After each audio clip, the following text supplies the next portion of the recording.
ఓం నమో భగవతే శ్రీరమణాయ. పూర్వం ఆశ్రమంలో జనం ఎక్కువగా లేని రోజుల్లో భోజన సమయంలో భగవాన్ సన్నిధి సేవకులలో ఎవరో ఒకరు కావలి నిమిత్తం ఉండి మొదటి పంక్తి లేచిన తర్వాత వెళ్ళి భగవాన్ విస్తట్లో వడ్డించుకుని తినేవారట. క్రమంగా ఆశ్రమవాసులు, చొరవగల భక్తులు ఆ ఆకు కోసం ఆశించటం, లభ్యం కావటం పరిపాటి అయ్యింది. వంతులు, వచ్చందాలు బయటపడనంత కాలం భగవాన్ చూసి చూడనట్లు ఊరుకున్నారు. చేయి కడుక్కునేందుకు విస్తరి ముందు ఒక పళ్ళెం పెట్టడం కూడా మామూలు.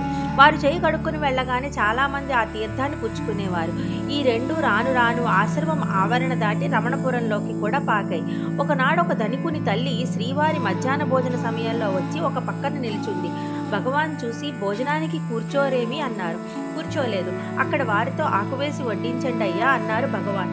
ఇప్పుడు వద్దు, తర్వాత తింటాను అని అన్నదామె. భగవాన్ గ్రహించి తెలియనట్లు పలక్కుండానే ఉన్నారు. మరొక పక్కన ఇంకొక భక్తురాలు మనవరాలు 7-8 ఏళ్ల పిల్ల గ్లాస్ ఒకటి పట్టుకొని నిల్చుంది. శ్రీవారిది గమనించి నీవు నిల్చున్నావే, కూర్చొని అన్నం తిను అన్నారు. ఊహు తినను అన్నది. మరి ఎందుకు వచ్చావు, ఆ గ్లాస్ ఎందుకు అన్నారు భగవాన్.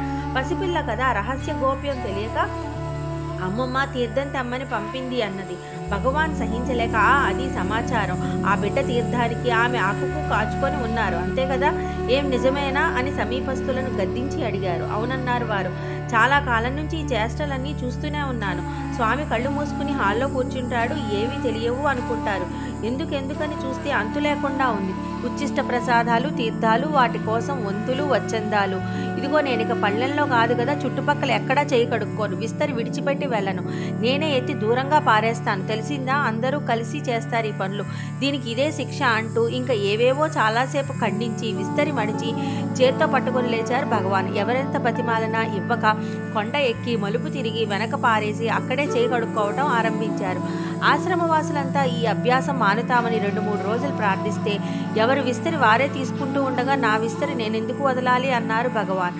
అందరి విస్తళ్ళు మేమే తీస్తామని, అన్ని విస్తలతో పాటు భగవాన్ విస్తరి కూడా పారేస్తామని అందరూ ప్రమాణపూర్వకంగా అంగీకరించిన తర్వాత ఎలాగో విస్తరి విడిచిపెడుతున్నారే గాని చెయ్యి మాత్రం ఇప్పటికీ బయట గడపల వద్దనే కడుక్కుంటున్నారు. ఎవరైనా పళ్ళల్లో కడుక్కోమని బతిమాలితే అందరికీ పెడతారటయ్యా పళ్ళాలు, అందరికీ లేనిది నాకెందుకు అంటారు. ఇంక వారికి ఏం సమాధానం చెప్పగలం?